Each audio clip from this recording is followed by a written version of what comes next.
भागवत गीता में श्री कृष्ण ने कहा है कि हर इंसान के द्वारा जन्म मरण के चक्र को जान लेना बेहद आवश्यक है, क्योंकि मनुष्य के जीवन का मात्र एक ही सत्य है और वह है मृत्यु।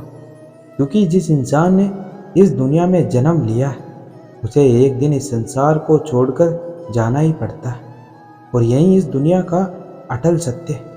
लेकिन इस बात से भी नहीं नकारा जा सकता कि हर इंसान अपनी मौत से भयभीत रहता है, अर्थात मनुष्य के जीवन की अटल सच्चाई से भयभीत होना इंसान की वर्तमान खुशियों को भी खराब कर देता है। इसलिए किसी भी तरह का डर नहीं रखना चाहिए।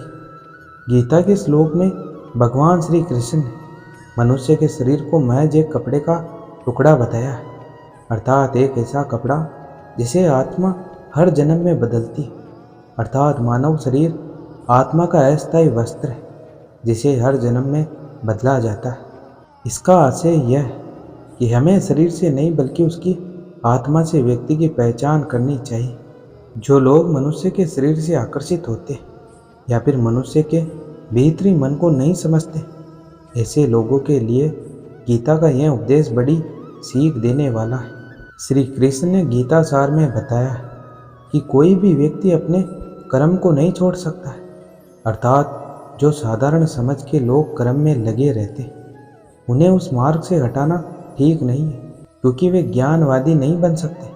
वहीं अगर उनका कर्म भी छूट गया है तो वे दोनों तरफ से भटक जाएंगे और प्रकृति व्यक्ति को कर्म करने के लिए बाध्य करती है। जो व्यक्ति कर्म से बचना चाहता है वह ऊपर से तो कर्म छोड़ देता है, लेकिन मन ही मन उसमें डूबा रहता है, अर्थात जिस तरह व्यक्ति का स्वभाव होता है वह उसी के अनुरूप अपने कर्म करता है। गीता सार में मनुष्य को देखने के नजरिए पर भी संदेश दिया गया है। इसमें लिखा गया है, जो ज्ञानी व्यक्ति ज्ञान और कर्म को एक रूप में देखता है उसी का नजरिया सही है, और जो अज्ञानी पुरुष होता है उसे ज्ञान नहीं होने की वजह से वह हर किसी चीज़ को गलत नजरिए से देखता है। गीता सार में उन लोगों के लिए संदेश दिया गया है जो लोग अपने मन को काबू में नहीं रखते, क्योंकि ऐसे लोगों का मन इधर उधर भटकता रहता है और वह उनके लिए शत्रु के समान काम करता है। मन व्यक्ति के मस्तिष्क पर भी गहरा प्रभाव डालता है। जब व्यक्ति का मन सही होता है तो उसका मस्तिष्क भी सही तरीके से काम करता है। गीता सार में यह भी उपदेश दिया गया है कि मनुष्य को पहले खुद का आकलन करना चाहिए और खुद की क्षमता को जानना चाहिए, क्योंकि मनुष्य को अपने आत्मज्ञान की तलवार से काटकर अपने हृदय से अज्ञान के संदेह को अलग कर देना चाहिए। जब तक मनुष्य खुद के बारे में नहीं जानेगा तब तक उसका उद्धार नहीं हो सकता है। श्रीमद् भागवत गीता में श्री कृष्ण ने उपदेश दिया है कि हर मनुष्य को खुद पर पूरा विश्वास होना चाहिए, क्योंकि जो लोग खुद पर भरोसा करते वह निश्चय सफलता हासिल करते। वही इंसान जैसा विश्वास करता है वह वैसा ही बन जाता है। जो लोग कर्म नहीं करते और पहले से ही परिणाम के बारे में सोचते, ऐसे लोगों के लिए गीता सार का यह उपदेश बड़ी सीख देने वाला है। इसमें श्री कृष्ण ने कहा है कि इंसान को अपने अच्छे कर्म करते रहना चाहिए और यह नहीं सोचना चाहिए कि इसका क्या परिणाम होगा, क्योंकि कर्म का फल हर इंसान को मिलता है। इसलिए इंसान को इस तरह की चिंता को अपने मन में जगह नहीं देनी चाहिए कि उसके कर्म का फल क्या होगा, या फिर किसी काम को करने के बाद वह खुश रहेंगे या नहीं। अर्थात कर्म करने के दौरान इंसान को इसके परिणाम के बारे में बिल्कुल भी चिंता नहीं करनी चाहिए और किसी भी काम को चिंता मुक्त होकर शुरू करना चाहिए। जाहिर है कि मनुष्य के सुख और दुख में मन की स्थिति एक जैसी नहीं रहती। सुख में मनुष्य ज़्यादा उत्साहित हो जाता है और दुख में वह बेकाबू हो जाता है। इसलिए सुख और दुख दोनों में मनुष्य के मन की समान स्थिति हो, इसे योग ही कहा जाता है। वहीं जब मनुष्य सभी सांसारिक इच्छाओं का त्याग करके बिना फल की इच्छा के कोई काम करता है तो उस समय वह मनुष्य योग में स्थित कहलाता है। और जो मनुष्य मन को वश में कर लेता है उसका मन ही उसका सबसे अच्छा मित्र बन जाता है। लेकिन जो मनुष्य अपने मन को वश में नहीं कर पाता, उसके लिए वह मन उसका सबसे बड़ा दुश्मन बन जाता है। वहीं जो मनुष्य अपने अशांत मन को वश में कर लेते, उनको परमात्मा की प्राप्ति होती है। और जिस मनुष्य को ज्ञान की प्राप्ति हो जाती है, उसके लिए सुख दुख, सर्दी गर्मी और मान अपमान सब एक समान हो जाते हैं। ऐसा मनुष्य स्थिर चित्त और इंद्रियों को वश में करके ज्ञान द्वारा परमात्मा को प्राप्त करके हमेशा संतुष्ट रहता है। गीता सार के इस उपदेश को अगर कोई भी व्यक्ति अपने जीवन में पालन करे तो निश्चय वह एक सफल व्यक्ति बन सकता है। जो लोग पूरे विश्वास के साथ अपने लक्ष्य को पाने का प्रयास करते हैं, वह निश्चय अपने लक्ष्य को पा लेते हैं। लेकिन मनुष्य को अपने लक्ष्य को हासिल करने के लिए लगातार चिंतन करते रहना चाहिए। भगवान श्री कृष्ण ने गीता सार में कहा है कि लोगों को तनाव से दूर रहना चाहिए, क्योंकि तनाव इंसान को सफल होने से रोकता है। श्रीमद् भागवत गीता में श्री कृष्ण ने यह उपदेश दिया है कि अपने काम को पहले प्राथमिकता दें और पहले अपने काम को पूरा करने की कोशिश करें, तभी दूसरे का काम करें। क्योंकि जो लोग पहले अपने काम को नहीं करते और दूसरों का काम करते रहते, वे लोग अक्सर परेशान रहते हैं। श्रीमद् भागवत गीता में भगवान श्री कृष्ण ने यह भी उपदेश दिया कि सब एक ही भगवान की विभूतियाँ हैं। जो लोग भगवान के अलग अलग रूपों की पूजा करते और उनकी अलग अलग शक्तियों में भरोसा रखते, ऐसे लोगों के लिए यह जान लेना बेहद जरूरी कि सभी एक ही भगवान की विभूतियाँ हैं। मनुष्य के अच्छे गुण और अवगुण भगवान की शक्ति के ही रूप हैं। इसका सार यह है कि लोक में जितने देवता हैं, सभी एक ही भगवान हैं। वहीं कोई पीपल को पूज रहा है तो कोई पहाड़ को, कोई नदी या समुद्र को। असंख्य देवता है जिनका कोई अंत नहीं। लोग अपनी अपनी आस्था के मुताबिक देवी देवताओं के अलग अलग स्वरूपों की पूजा करते हैं, लेकिन सभी एक ही भगवान की विभूतियाँ। गीता सार में भगवान श्री कृष्ण ने यह भी उपदेश दिया है कि जो लोग सच्चे मन से भगवान की आराधना करते और अपना पूरा ध्यान भगवान की भक्ति में लगाते, वे लोग पूर्ण सिद्ध योगी माने जाते। वहीं जो मनुष्य परमात्मा के सर्वव्यापी, अकल्पनीय, निराकार, अविनाशी, अचल स्थित स्वरूप की उपासना करता है और अपनी सभी इंद्रियों को वश में करके सभी परिस्थितियों में समान भाव से रहते हैं, सभी प्राणियों के हित में लगा रहता है, उस पर ईश्वर की कृपा जरूर बरसती। आपको बता दें कि गीता सार में महाभारत के युद्ध में भगवान श्री कृष्ण ने अर्जुन से कहा कि हे अर्जुन, अपने मन को मुझ में ही स्थिर कर और अपनी बुद्धि को मुझ में ही लगा। इस तरह तू निश्चित रूप से मुझ में ही हमेशा निवास करेगा। वहीं अगर तू ऐसा नहीं कर सकता तो भक्ति योग के अभ्यास द्वारा मुझे प्राप्त करने की इच्छा पैदा कर सकता है। इस तरह तू मेरे लिए कर्मों को करता हुआ मेरी प्राप्ति रूपी परम सिद्धि को प्राप्त करेगा। जो लोग अपने काम को मन लगाकर करते और अपने काम में खुशी ढूंढ लेते, वे लोग निश्चित ही सफलता प्राप्त करते।